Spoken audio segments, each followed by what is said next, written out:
Muito bom dia àqueles que ficarão na sala Fundamentos da Fé Reformada, àqueles que não vão participar, que ainda estão conversando dentro do templo. Eu gostaria de pedir sua licença para que a gente pudesse iniciar a nossa aula e você pudesse terminar a sua interação lá no salão de convivência lá embaixo e depois procurar a sua sala de escola dominical, porque é um momento muito importante para a Igreja do Senhor, onde nós temos a oportunidade de não só ouvir, mas também interagir com o professor, tirar as nossas dúvidas e aprender e crescer no conhecimento e na graça do Senhor. Então, aqueles que permanecerão aqui, nós hoje vamos dar continuidade ao que o pastor Cláudio iniciou na última aula, lição número 24, que ele introduziu os sacramentos. E agora, no sermão desta manhã, ele já nos adiantou muito, porque eu já ia pedir a sua paciência, porque a gente ia ter uma lição bem longa, mas como nós ouvimos sobre o batismo, vai adiantar muita coisa, e eu vou passar rapidinho a parte do batismo, porque foi muito bem exposta pelo nosso pastor no sermão dessa manhã. Mas antes da gente iniciar, eu queria que você pudesse entender como é fundamental a discussão sobre este tema. Eu não sei se você tem percebido, como cristão protestante, que tem havido uma grande, não sei se grande, mas o número de evangélicos tem voltado, regredido para o catolicismo romano. E um dos pontos não compreendidos por aqueles irmãos é estes que nós temos discutido. Esses pontos a respeito de batismo e ceia, eles são distintivos, eles fazem parte da nossa identidade como cristãos presbiterianos, reformados, calvinistas. Então, aqueles que têm chegado à igreja presbiteriana, é um ponto fundamental para você parar e ouvir com atenção, para que você possa assimilar. Aqueles que recebo no meu gabinete, fazendo essa transição, vindo de outra igreja, eu sempre digo, tenha paciência, não queira ser recebido às pressas, mas pare, ouça, aprenda, tire dúvidas, para que você possa tomar uma decisão segura. E um dos pontos distintivos está aqui na nossa lição de hoje. O modo como nós concebemos e entendemos o sacramento do batismo, o modo como ele é administrado, como nós olhamos para a ceia do Senhor, é outro ponto distintivo. O que nós fazemos quando comemos aquela refeição? Será que é simplesmente comendo um pãozinho e tomando um vinhozinho ou um suquinho? Há algum poder mágico na água do batismo, no vinho ou no pão? Então nós vamos discutir essas coisas aqui, agora pela manhã. Eu sei que esse formato aqui no templo às vezes deixa a gente bem distantes, mas eu queria a paciência de vocês para usufruir desse momento aqui, com graça. Claro que se você tiver qualquer dúvida, ou queira fazer uma colocação, levante sua mão e vai tentar interagir. Não prometo responder todas as perguntas, mas eu gostaria de conhecê-las.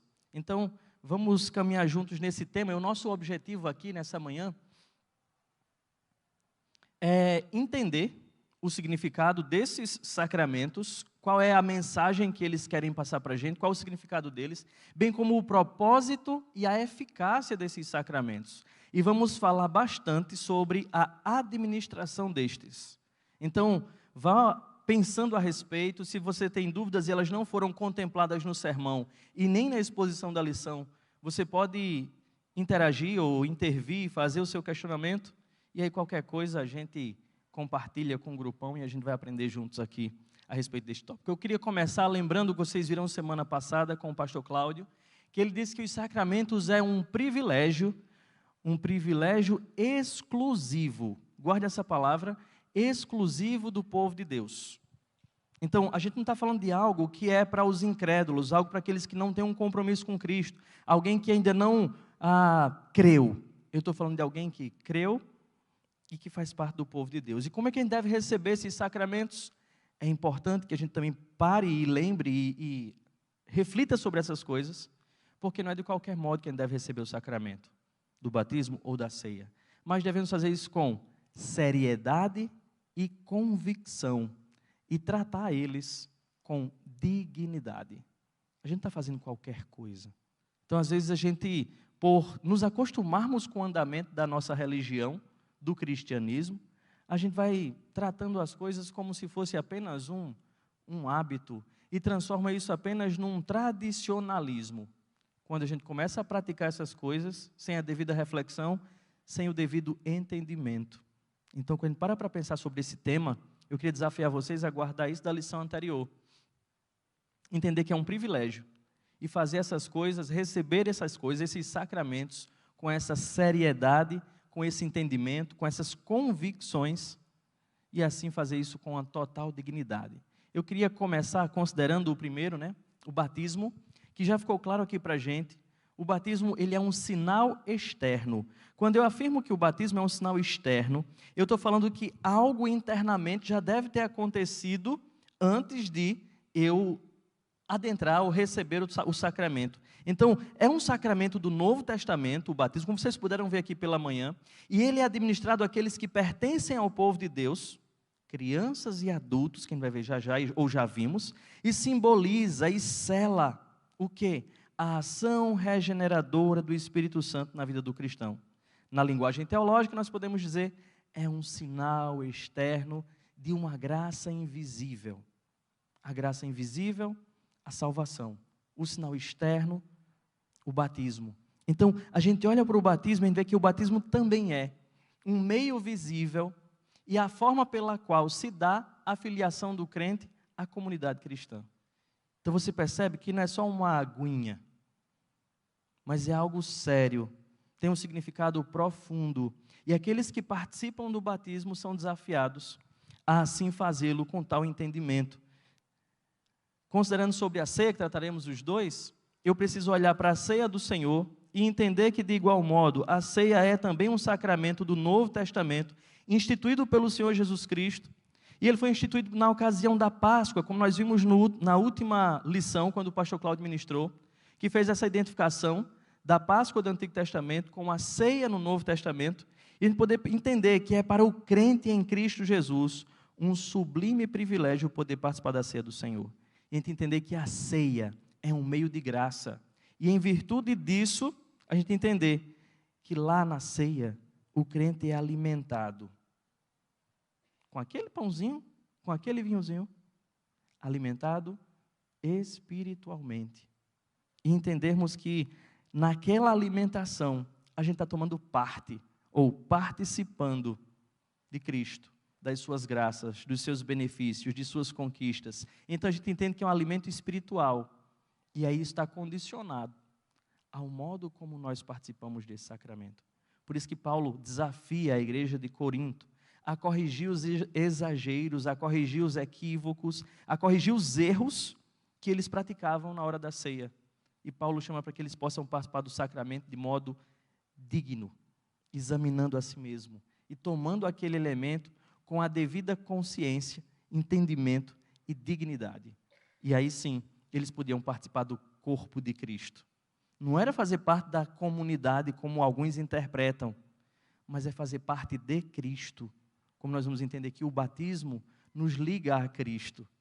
E a gente dizer que na ceia estamos nos alimentando e tendo consciência de que estamos parte de Cristo. Então nós vamos pensar sobre esses dois temas agora de manhã e vamos iniciar pensando no batismo. E aí eu disse que ia passar rapidinho no batismo. Vocês sabem que eu sei fazer rapidinho. A ideia, eu falo rápido mesmo, vai-se embora.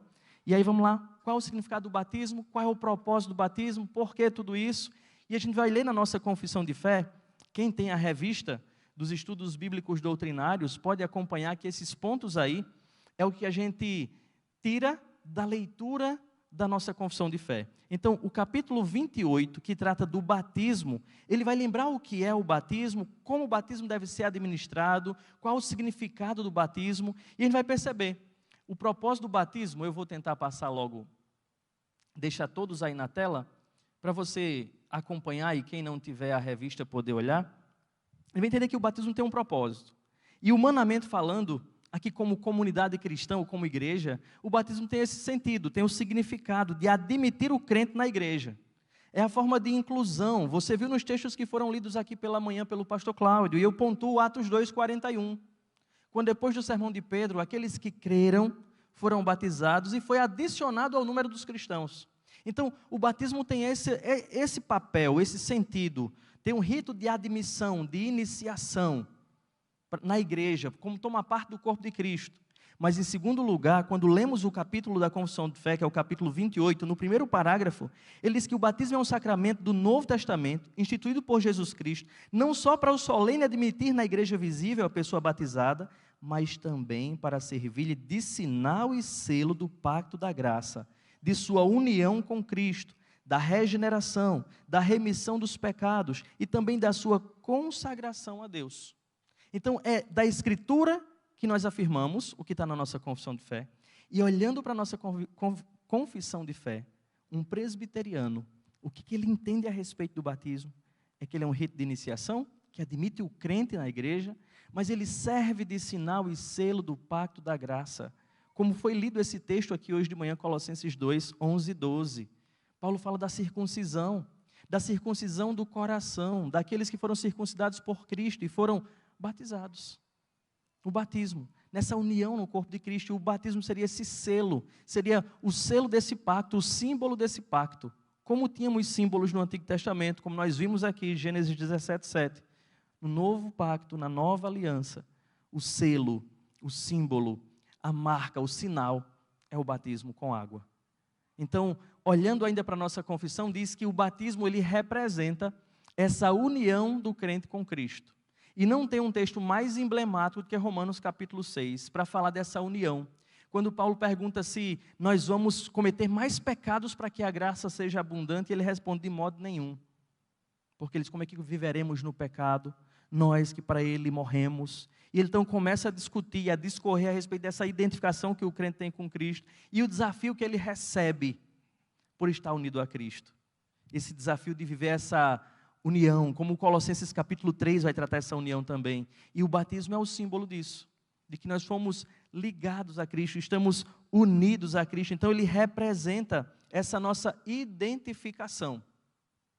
Um crente uma pessoa que foi alcançada pela graça de Deus, ele foi recebido no número da família da fé. Ele foi enxertado em Cristo, ele foi unido a Cristo na sua morte e na sua ressurreição, em tudo o que Cristo é. Por isso que Paulo vai dizer, escrevendo aos Colossenses, que a igreja é o corpo de Cristo. Ou escrevendo aos Efésios, dizer que Cristo é o cabeça da igreja. E através do batismo, nós tomamos parte em Cristo. Ou fazemos parte de Cristo. E o símbolo disso? O batismo. Então a gente olha para um rito que não é uma mera aguinha, eu vou ficar repetindo isso todo o tempo, porque a gente não fique acostumado ou diminua o significado do rito à quantidade da água. Em quarto lugar, o batismo ele representa a regeneração efetuada pelo Espírito Santo. E desses dois textos, ambos falam a respeito disso, mas Tito capítulo 3, versículos 4, 5, 6 e 7, especialmente o 5, ele vai lembrar desse lavar, renovador e regenerador do Espírito Santo, do qual o batismo, reitero, é um símbolo.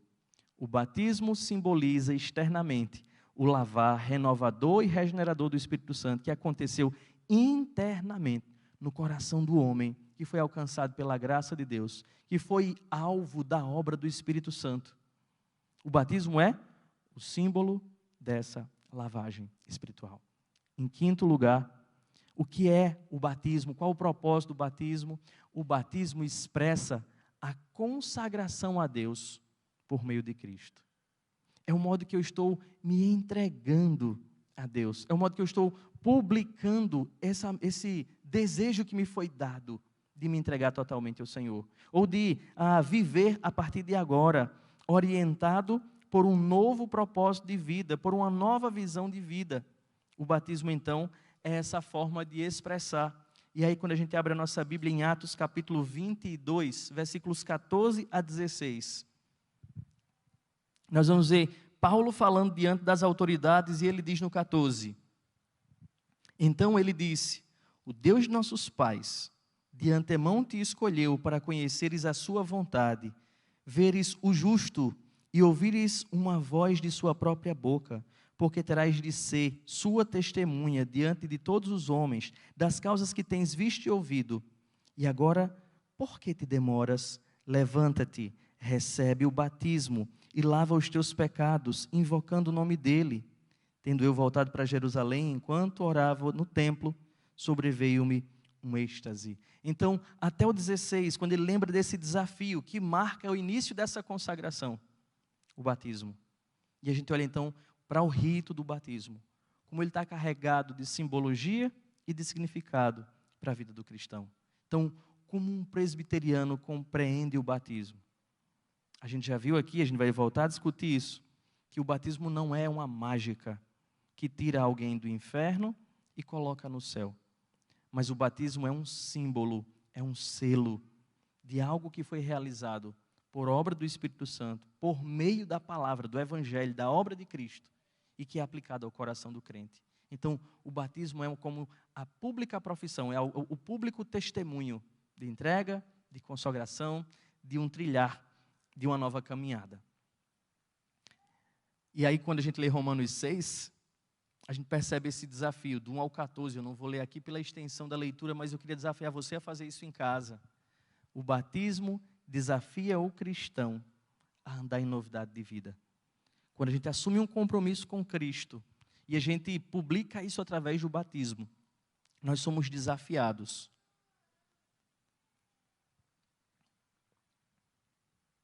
a andar em novidade de vida. Como Paulo vai dizer, como viveremos nós ainda no pecado? Nós que para ele morremos.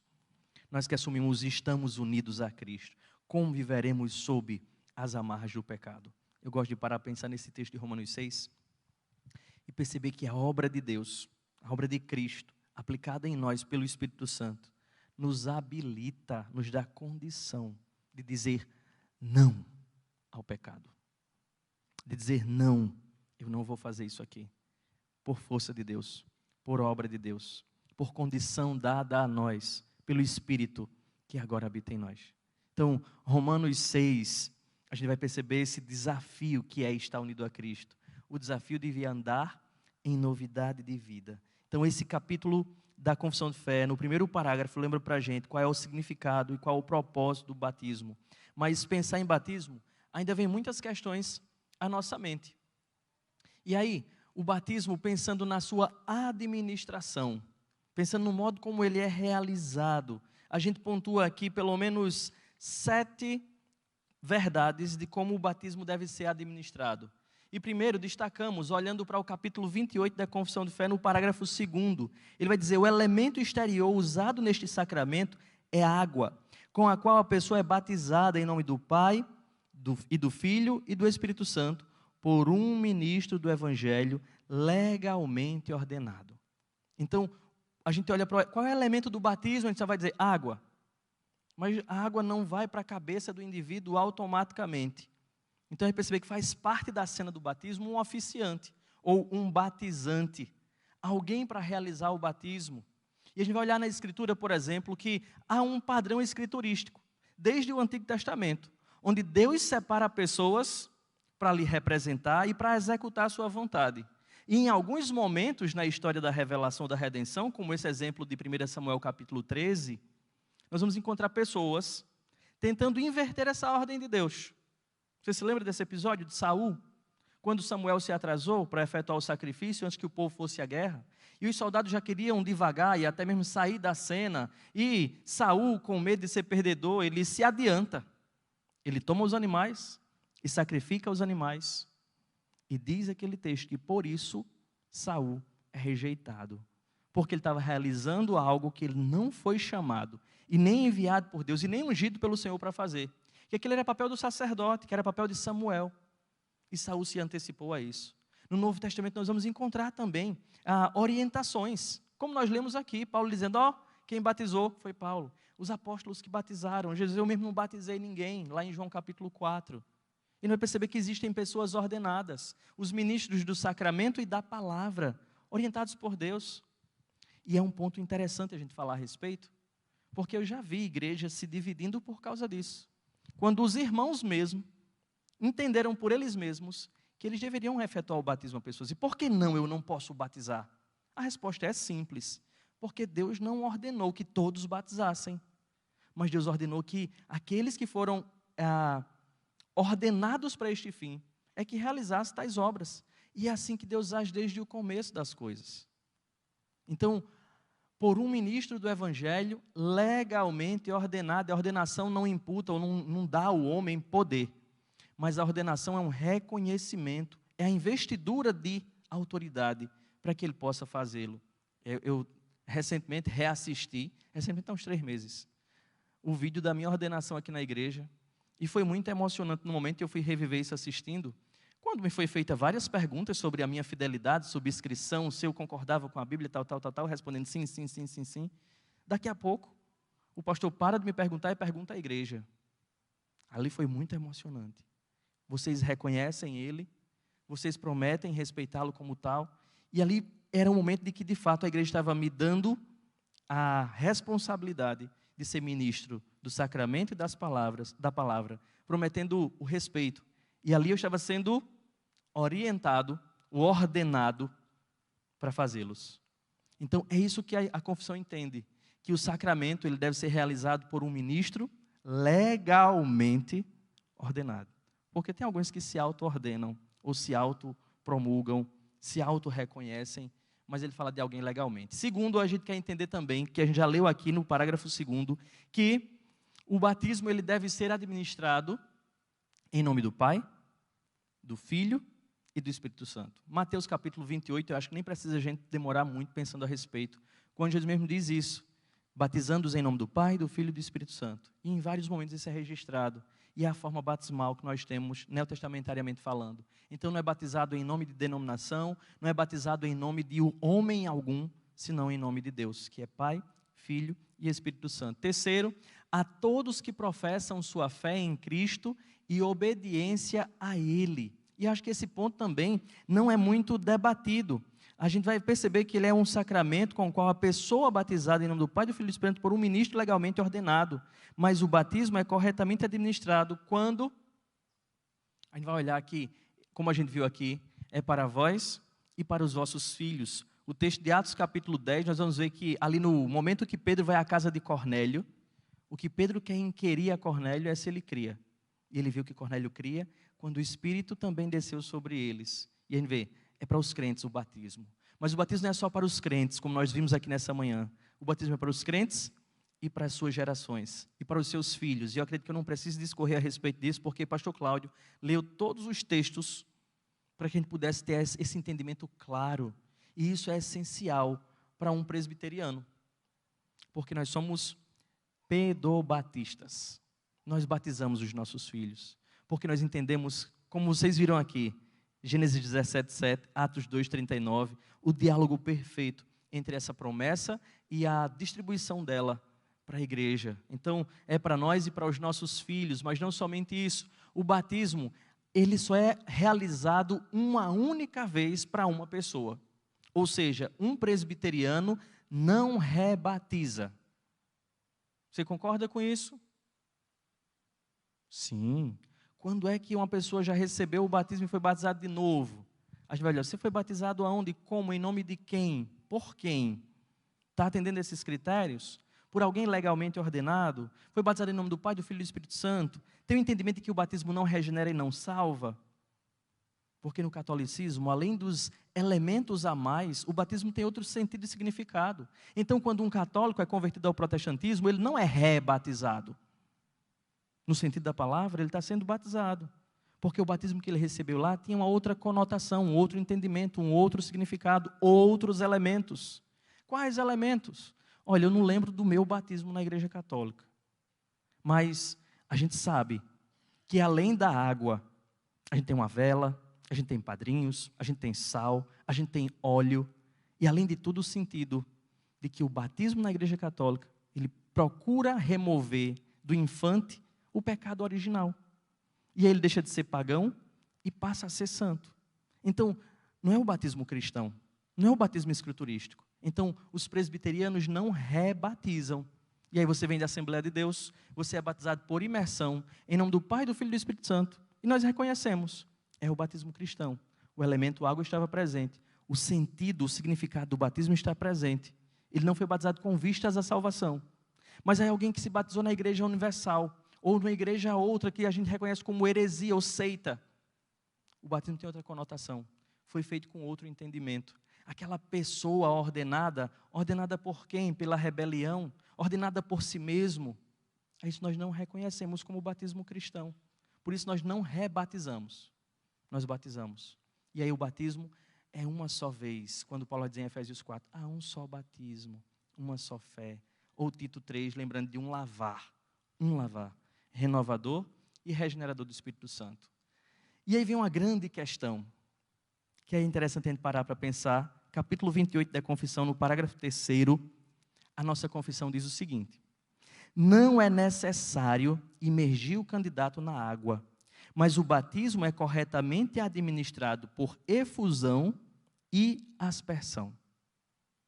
O que a confissão está dizendo? Ele está proibindo a forma batismal por imersão?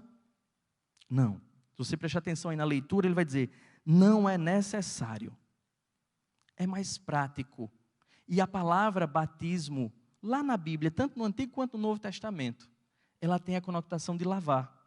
E não necessariamente para você lavar alguma coisa, você precisa mergulhar essa coisa. Por isso você vai encontrar que a palavra batismo, que significa lavar primariamente, vai significar também aspergir. A palavra efusão, a palavra imersão, faz parte do significado de batismo. Por isso que nós reconhecemos que o batismo por imersão também é verdadeiro. Mas nós entendemos que, biblicamente falando, não é necessário imergir o candidato na água, mas ele pode ser corretamente batizado por efusão. E aí eu paro e pergunto, tu sabe o que significa a palavra efusão? Na efusão, o indivíduo é levado à água até a certa altura do seu corpo. E com outro instrumento ou com a mão, a água é derramada sobre a sua cabeça. Então ele fica até a metade na água e com um instrumento ou com a própria mão, derrama-se água em sua cabeça. E a outra palavra é aspersão. E a palavra é fácil, porque aspergir significa tão somente colocar água sobre a cabeça ou borrifar água sobre a cabeça. Não importando, você percebe por essas palavras, a quantidade de água. Porque a gente já sabe, a água é um símbolo. Eu gosto do texto de Ezequiel, capítulo 36. Eu queria que você fosse bem rapidinho lá. Não aparece aí não, aí aparece Hebreus. Mas Ezequiel, capítulo 36, o texto da profecia lá diz o seguinte, a partir do versículo 24. Ezequiel 36, 24, ele diz: tomar-vos-ei de entre as nações e vos congregarei de todos os países e vos trarei para a vossa terra. Então aspergirei água pura sobre vós e ficareis purificados. De todas as vossas imundícias e de todos os vossos ídolos vos purificarei. E o modo aceito e reconhecido lá pelos antigos, aspersão. Eu vejo Paulo e Pedro argumentando sobre a passagem dos judeus pelo meio do mar e disseram que foram batizados na água do mar. E a gente para e pergunta para olhar para a forma. Quem foi batizado por imersão na passagem dos judeus pelo meio do Mar Vermelho? Não foi o povo de Deus. O povo de Deus foi aspergido pela água dos muros ali ao seu lado, ó. Aquela brisa que caiu sobre eles, Pedro chama aquilo de batismo. Mas quando as águas se fecham e alguns emergem, são os egípcios que são ali submergidos. E os egípcios são punidos. Então, a ideia de aspersão está presente. Então, por efusão ou aspersão, seria a forma como nós praticamos o batismo, reconhecendo que não é a quantidade de água. E quando Deus derrama o Espírito dele sobre o seu povo, a palavra é a mesma. É a palavra batismo. E ninguém vive mergulhado no Espírito. E o batismo não é por mergulhar no Espírito, mas é por derramar sobre eles o Espírito. Então, a ideia de batismo mostra para a gente a forma, como deve ser administrado. E, por fim, ele não deve ser menosprezado ou negligenciado. E o que eu quero dizer com isso? Algumas pessoas vão debater, então, assim, já que o batismo não salva, e eu posso ser salvo sem o batismo, para que o batismo?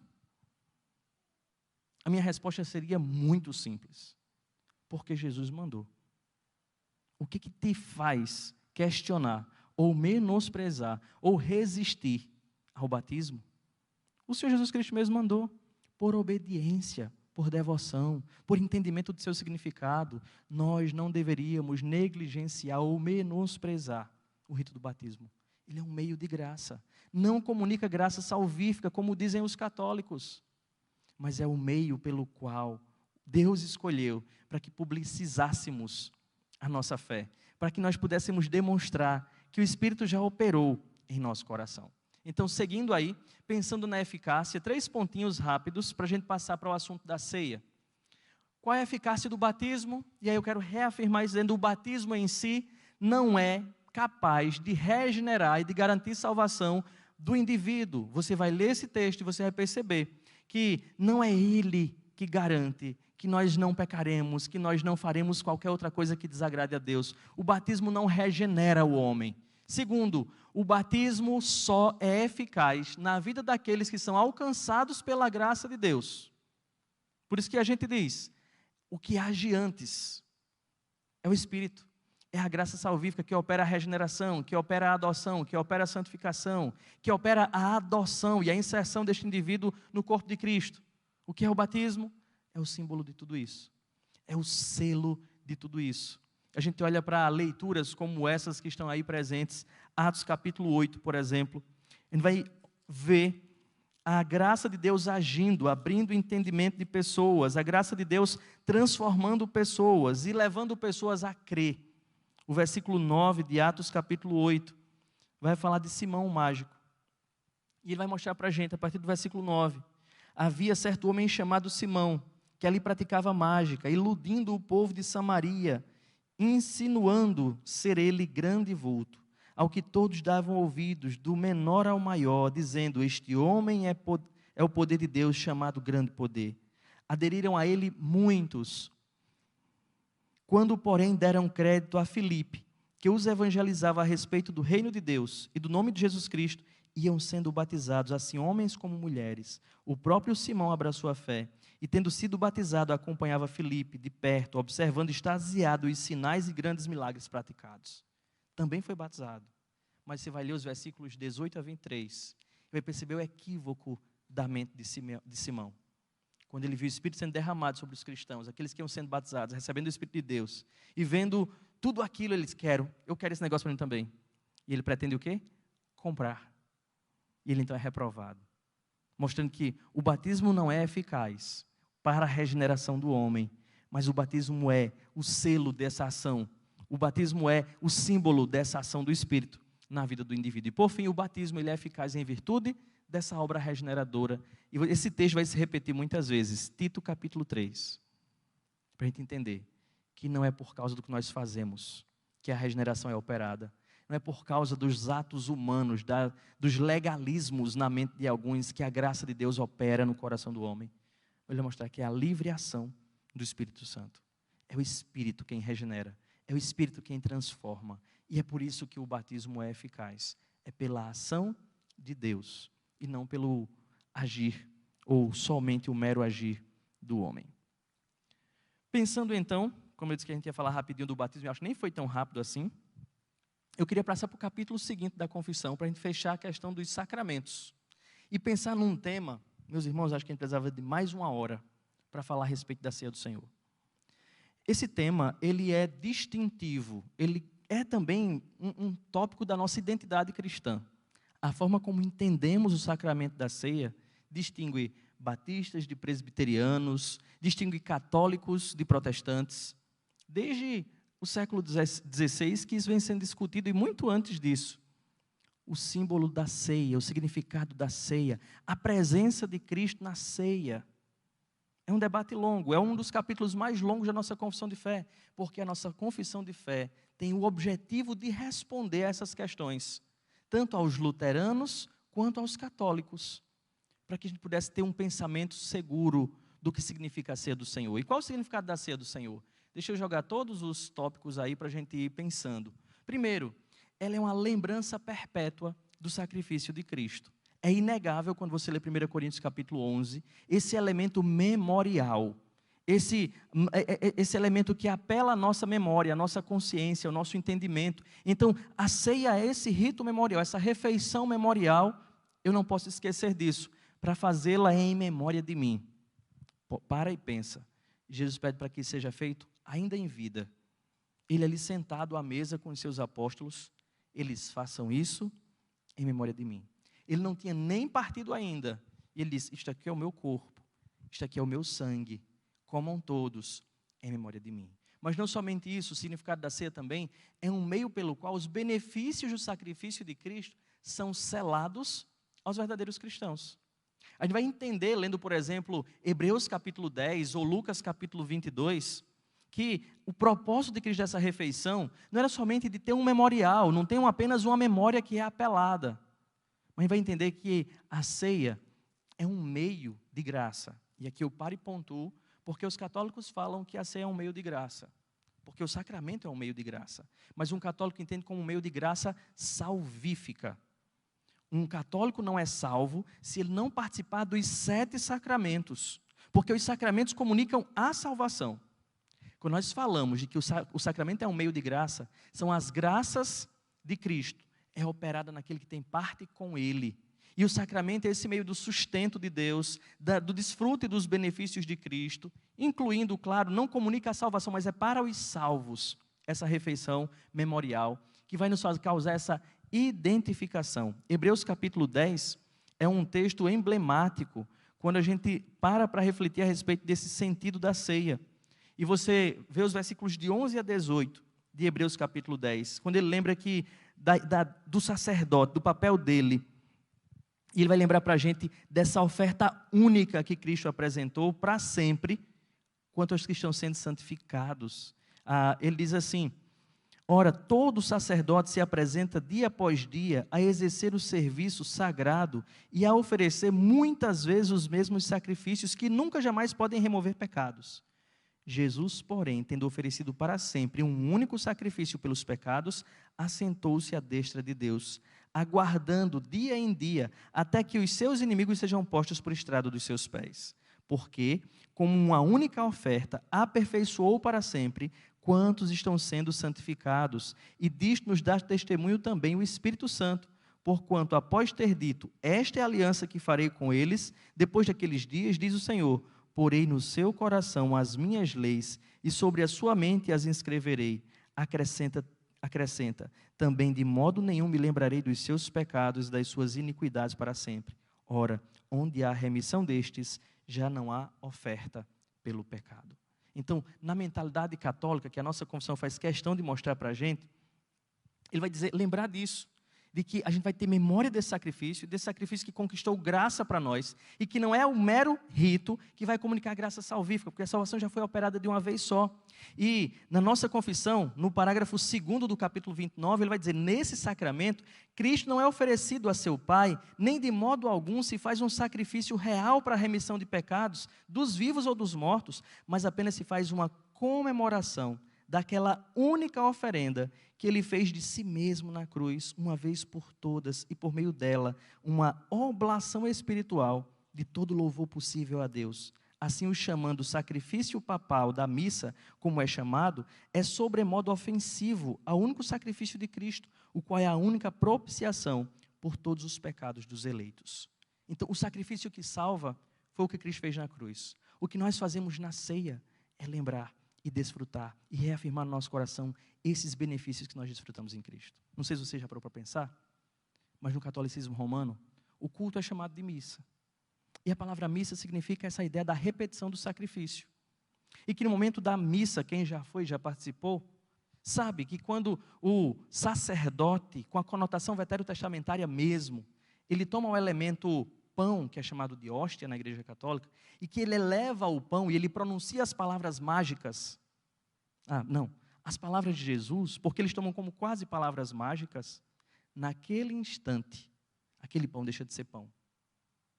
Para um católico, o pão toma a forma, a essência do corpo de Cristo. E é por isso que os católicos nem sequer podem mastigar a hóstia. É para colar no céu da boca, para derreter devagarzinho, porque corre o risco de você mastigar e o sangue sair da sua boca. Porque eles creem que o pão se transforma em corpo de Cristo, o milagre da transubstanciação. E é por causa disso que a hóstia é adorada na Igreja Católica. O solstício, que nem lembro mais qual é o nome daquele símbolo católico, ele guarda no seu centro uma hóstia sagrada, o corpo de Cristo. E que uma vez por ano tem um dia especial para celebrar esse corpo. Embora todas as missas esse corpo seja adorado, mas no dia de Corpus Christi é feito peregrinação por causa desse corpo, por causa dessa hóstia, por causa do pão da ceia. Então, ele é um símbolo Mas também, a terceiro ponto, ele é um meio pelo qual os crentes são nutridos espiritualmente. Eu devo lembrar isso. A ceia é uma refeição memorial, mas a ceia também é uma refeição na qual Cristo me nutre espiritualmente. João capítulo 6 é um texto emblemático naquela conversa de Jesus, quando ele diz que meu corpo é verdadeira comida e o meu sangue é verdadeira bebida, e aquele que come dele, é mantido nele, é alimentado por ele. Eu não sei se você, quando lê João 6, fica assim, puxa, meu corpo é verdadeira comida, meu sangue é verdadeira bebida, será que os católicos estão corretos? Tu lembra desse rito, do milagre da transubstanciação. E você lê Hebreus capítulo 10, como nós lemos aqui. Cristo fez um sacrifício uma única vez. Quando ele diz que meu corpo é verdadeira comida e meu sangue é verdadeira bebida, ele está usando sim uma linguagem metafórica. Porque no momento que ele mesmo celebrou a ceia, ele integral e presentemente, ele tomou um pão da Páscoa, ele partiu e deu aos seus discípulos dizendo, isto é o meu corpo. Mas ele não tirou um pedaço de si mesmo. E aquele pão não tem registro de que foi transformado num pedaço do corpo dele. O corpo dele não tinha sido nem dado ainda. Para você entender a linguagem figurada, a simbologia presente na ceia do Senhor. É assim que os puritanos refutavam as máximas católicas da transubstanciação, lembrando de Jesus mesmo celebrando a ceia do Senhor. E mostrando que aquele pão simbolizava sim o sacrifício, pão e vinho, simbolizava o sacrifício de Jesus integralmente. Então, a ceia é esse meio, é um meio de graça, é um meio pelo qual os crentes são nutridos espiritualmente. 1 Coríntios capítulo 11. É fantástico ver aquele texto que Paulo está corrigindo a igreja, mostrando para eles o sentido espiritual do que estava sendo feito ali. E também as consequências espirituais daqueles que tomavam de modo indigno a ceia do Senhor. Então, quarto lugar, também é um meio pelo qual o crente, ele é desafiado a cumprir os seus deveres diante de Deus, diante de Cristo. E vai lá para aquela seção de 1 Coríntios capítulo 10 e 11, onde Paulo introduz o problema dos coríntios com a ceia. E 1 Coríntios capítulo 10, versículo 21, o apóstolo Paulo vai lembrar de como é desafiador e de como somos encorajados e desafiados a quando tomamos parte, temos parte com Cristo, não abrir mão disso e sentar na mesa do diabo, como diz Paulo nesse versículo 21, quando ele diz, não podeis beber o cálice do Senhor e o cálice dos demônios, não podeis ser participantes da mesa do Senhor e da mesa dos demônios, ou provocaremos zelo no Senhor. Somos acaso mais fortes do que Ele? E ele está falando isso com relação a aqueles que tomavam parte nas comidas sacrificadas a ídolo e queriam agradar a Deus e ao mundo simultaneamente. E aí Paulo vai trazer esse desafio para lembrar o sentido.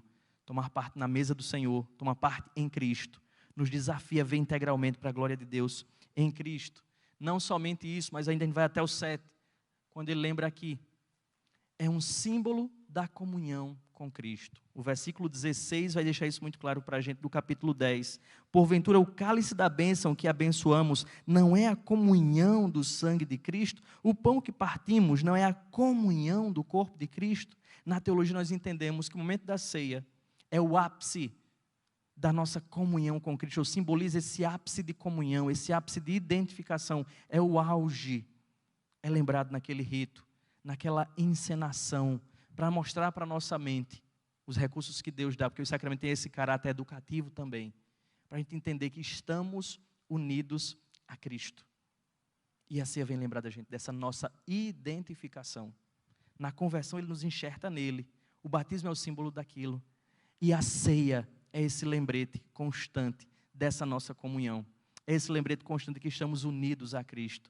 E é por isso que Paulo desafia os coríntios lembrando, olha, não faça o corpo de Cristo parte do corpo da meretriz, proibindo a prostituição. E ele vai dizer, cuide bem do corpo de vocês, porque é corpo de Cristo, é templo de Cristo. Ele vai ver essa apelação todo o tempo. Não sentem na mesa do Senhor e na mesa dos demônios, para mostrar essa identificação. Nós temos parte com o Senhor. E ele lembra mais, é um símbolo da comunhão com a igreja. Não é só uma ligação com Cristo, mas ao estarmos em Cristo, nós somos parte de um corpo espiritual e um corpo físico, um corpo militante, que é a igreja do Senhor.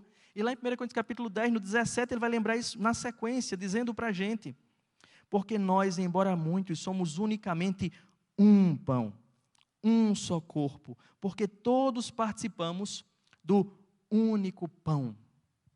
E eu digo que esses capítulos da confissão de fé, ou esses parágrafos, na verdade, eles desafiam a gente nesse contexto de pandemia. Quando, por não compreendermos corretamente o símbolo do sacramento, nós vimos igrejas divagando e até mesmo celebrando ceia online, batismo online. O nosso entendimento da ceia, ele vai lembrar dessa união de todos no mesmo lugar, desse pão único que é dividido para todos, desse corpo que nós celebramos fisicamente, juntamente. No parágrafo 5º do capítulo 29, ele vai lembrar os elementos exteriores desse sacramento, devidamente consagrados ao uso ordenados por Cristo, têm tal relação com Cristo crucificado, que verdadeiramente, embora só num sentido sacramental, são às vezes chamados pelos nomes das coisas que representam, a saber, o corpo e o sangue de Cristo, se bem que em substância e natureza conservam-se verdadeira e somente pão e vinho, como eram antes. A gente vai lembrar que o sentido da ceia não era também como compreendiam os luteranos, porque tentando responder aos católicos, os luteranos diziam, não é transubstanciação, vou dizer outro nome difícil, mas é consubstanciação, porque os luteranos entendiam, o Lutero entendeu também, que o pão não se transformava em corpo, nem o vinho se transformava em sangue, mas Lutero entendia que o pão era e tinha a mesma substância que o corpo, e o vinho era e tinha a mesma substância que o sangue, sendo separado do uso comum, não tendo necessidade apenas do milagre, ou das palavras milagrosas, ou as palavras mágicas. Mas os luteranos também entendiam assim, que o pão e o vinho tinham a mesma substância do corpo de Jesus. Quando eu falo de substância, estou falando de constituição mesmo, de carne. E aí veio o Zwinglio, e ele foi para um lado muito mais longínquo. E ele disse, não tem corpo, e nem se transforma em corpo. É mero pão, é mero vinho, é apenas um memorial. E onde é que nós ficamos como reformados calvinistas? A gente vai para um quarto entendimento. Não é transubstanciação, não é consubstanciação, não é mero memorial, mas Cristo se faz presente na ceia, como Ele se faz presente na igreja. Ele está presente no pão e presente no vinho. Como? Espiritualmente. A ceia é uma oferta espiritual. Cristo já realizou fisicamente, perfeitamente, completamente o rito da ceia. E aí os católicos acusam que nós não temos Cristo na hora da ceia. Nós não sacrificamos Cristo novamente como eles fazem, mas nós celebramos o memorial com o entendimento de que Cristo se faz presente espiritualmente. E através daquele pão que é um símbolo, ele alimenta a igreja espiritualmente.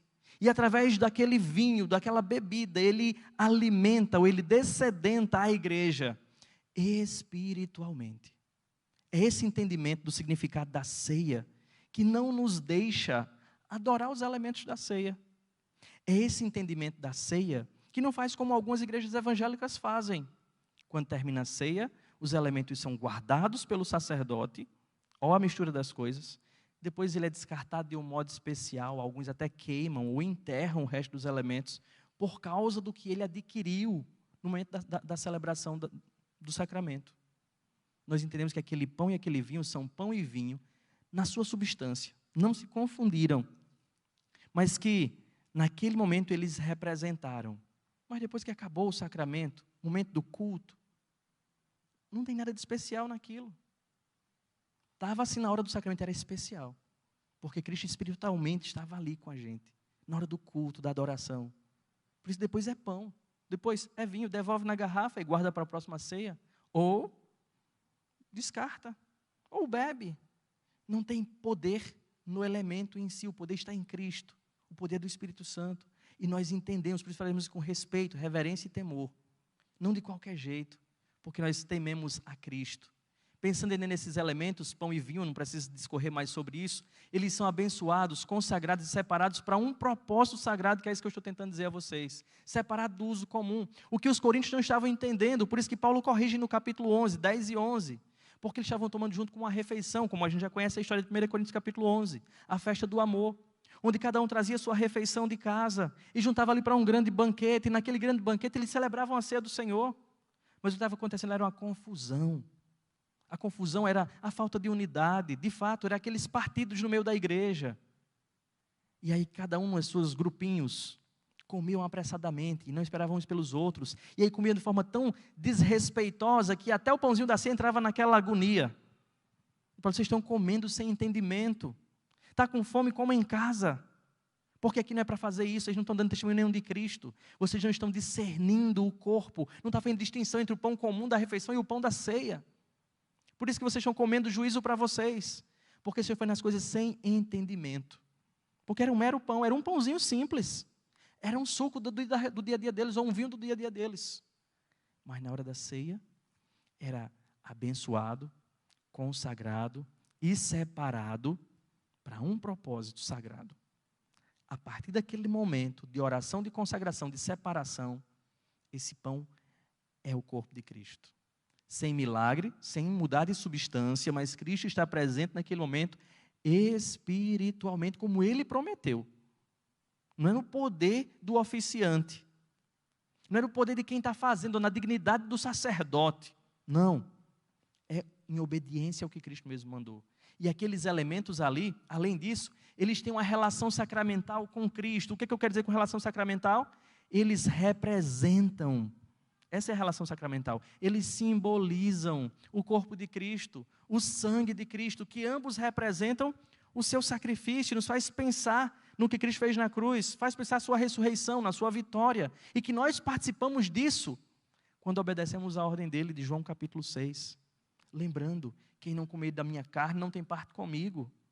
E é por isso que a ceia é para aqueles que são do Senhor. Esses elementos ainda em substância e natureza, conservam-se pão e vinho como era antes. Essa frase não precisa de amparo bíblico, porque ela é uma resposta aos debates que está sendo feito.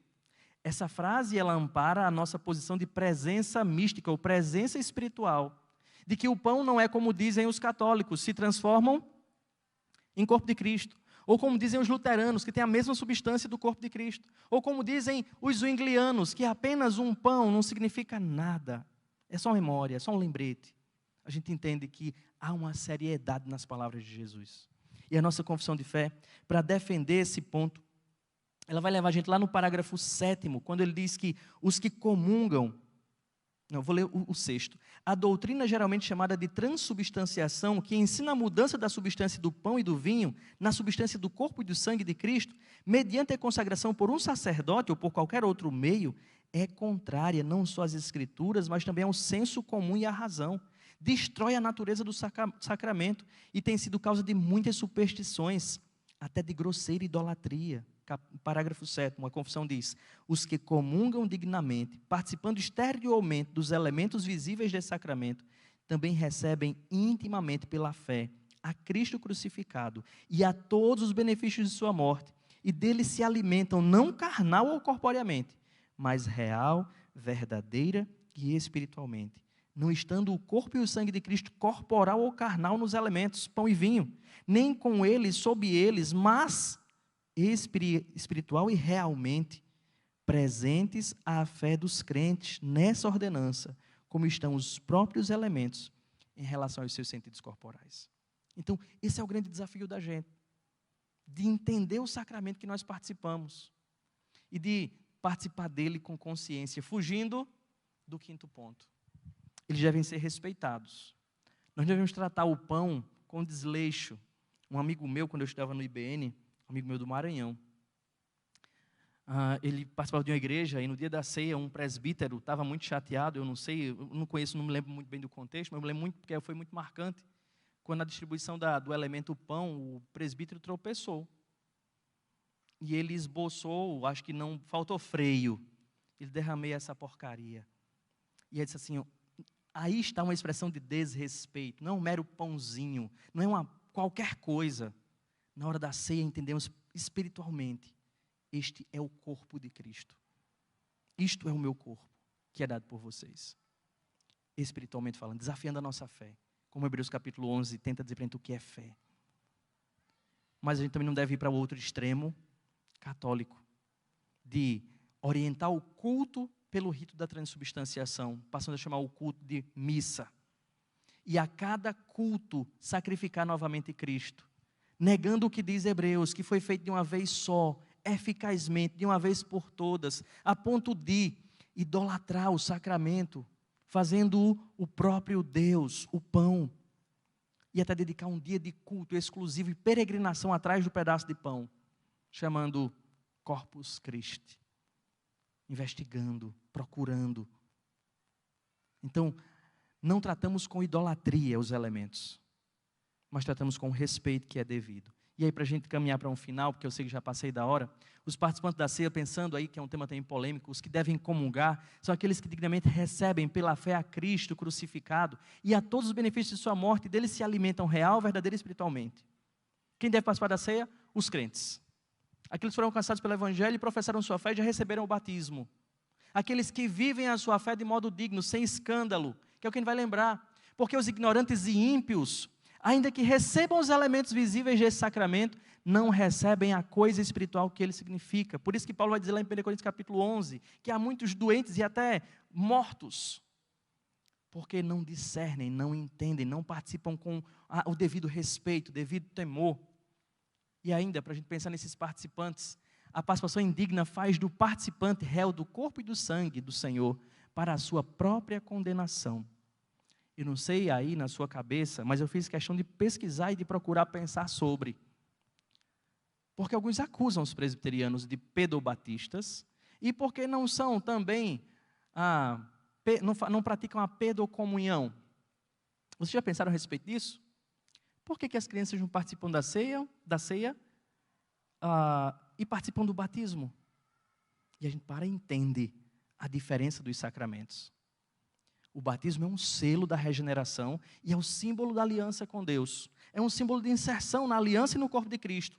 Não há necessidade, os pais batizam suas crianças na fé deles, porque Deus disse que era para os filhos. Mas nós não vemos nem na Páscoa e nem na ceia a inserção das crianças.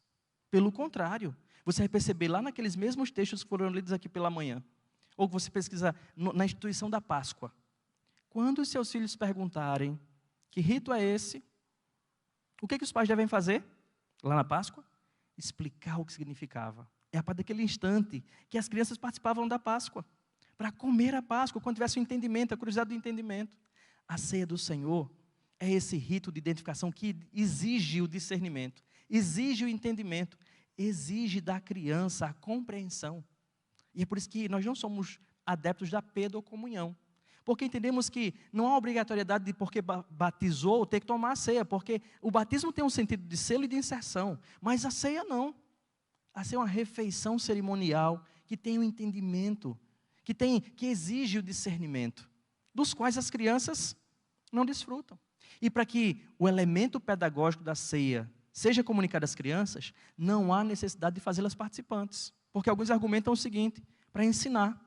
Eu dou o vinho e o pão a eles para ensinar. Isso não é necessidade que eles comam, para que eles entendam. Você explica e come na frente deles. E provoca neles o desejo de assim também entender Cristo, participar de Cristo, se entregar a Cristo. E assim participar da ceia do Senhor. Então, nada de pedocomunhão, minha gente, porque a comunhão não tem esse propósito. Como nós já vimos, ela tem um significado e um propósito muito determinado. A ceia do Senhor, ela deve ser celebrada até o fim do mundo. Sobre a regularidade disso, também está inserido aí, de acordo com que a comunidade possa participar com esse entendimento. E também pelos ministros constituídos pelo Senhor, que ela deve ser celebrada. E deve ser celebrada coletivamente. E aí tem esses textinhos que está na sua revista, e você pode procurar ler em casa, para uma melhor compreensão. O elemento coletivo é exigido. E eu volto a bater na teclinha da ceia online. Não existe qualquer margem para que a gente possa celebrar a ceia online, cada um na sua casa. Porque a ceia exige essa ideia da comunhão, da identificação, da proximidade, do partir o mesmo pão, do estar junto no mesmo lugar. E aí você lê essas passagens, como por exemplo, Atos capítulo 20, versículo 7. Ou 1 Coríntios capítulo 11, versículo 20, quando ele pergunta: para que vocês se juntam no mesmo lugar? É para partir o corpo de Cristo mesmo? Ou é para fazer vergonha? Paulo está corrigindo os equívocos dos coríntios. Então eu sei que eu corri aqui no final, mas eu queria terminar essa lição chamando você para pensar comigo. Tá, eu estou chegando na igreja presbiteriana, tá, eu faço parte da igreja presbiteriana, e tem coisas que são diferentes demais aqui. Eu queria que você pensasse aí consigo. Primeiro, qual é a sua atitude em relação aos sacramentos do batismo e da ceia do Senhor? Você tem entendido os sacramentos como meros rituais, ou costume da igreja? É só isso mesmo. A gente tem visto que não é possível um verdadeiro cristão olhar para as práticas cristãs com desdém, desrespeito ou desleixo. Somos desafiados a ter uma atitude correta de respeito, uma atitude correta de devoção, de piedade, ao participar desses elementos. Mas também eu preciso pensar, como é que você compreende? Esses sacramentos podem mudar a sua condição espiritual? Ou garantir a sua salvação? Porque numa mentalidade católica trazida lá da nossa colonização, muitas de nós como cristãos protestantes, temos guardado resquícios ou sugestões do nosso entendimento de tais coisas. De que eu preciso de tal coisa para ser salvo. Quando eu penso dessa forma, eu estou atribuindo ao sacramento algo que a palavra de Deus não ordenou.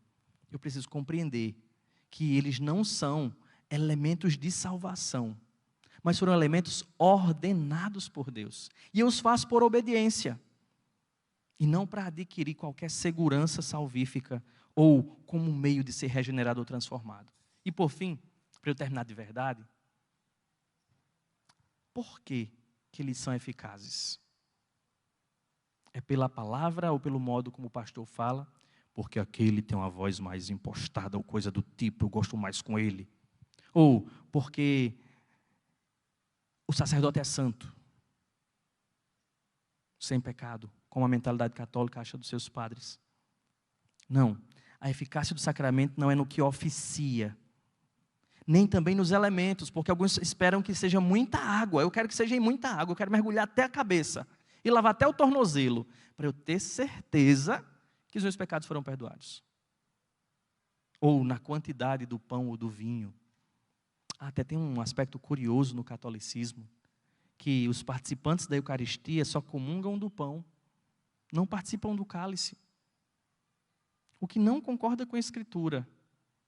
Quando eles tomavam e comiam o pão, e eles tomavam e bebiam o cálice. Então, a quem nós devemos, ou a quem o sacramento deve a sua eficácia? Ambos. A operação do Espírito Santo. Nós não podemos nos aproximar da mesa do Senhor, da água do batismo, achando que haja qualquer poder nessa água, ou qualquer poder nessa mesa. Poder estar naquele que já operou a salvação. Aquele que é poderoso para nos livrar de tropeços e nos apresentar com exultação, imaculados diante da sua glória. Aquele que zela e que preserva o seu povo. Então, eu sei que eu passei muito. Não sei se você tem alguma pergunta, como eu já passei muito da hora. Alguém quer fazer alguma consideração rápida? Ficou claro? Suas questões foram atendidas? E se não, vamos fazer o seguinte, marca um gabinete com algum dos pastores, anota a pergunta que veio dessa lição, e a gente vai tentar lá discutir e pensar sobre isso. Eu queria desafiar você a reler em casa a lição 28 e 29 daqui, e ler o capítulo da confissão sobre, para que você possa ter um entendimento correto e estar tranquilo, seguro na sua compreensão a respeito dos sacramentos. Vamos orar? Para a gente encerrar? Aproveitar que o professor oficial está ali, pedir ao pastor Cláudio para encerrar nossa escola dominical com uma oração.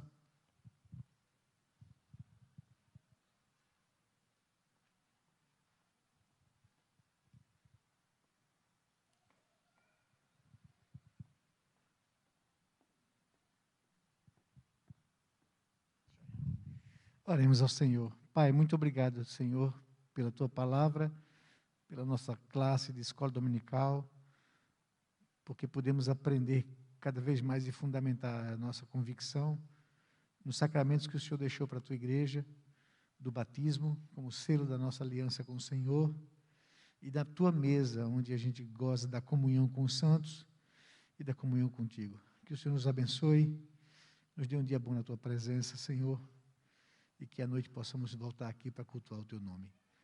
Nós agradecemos ao Senhor e oramos a Ti em nome de Jesus. Amém, Pai amado. Amém. Deus abençoe vocês, meus amados.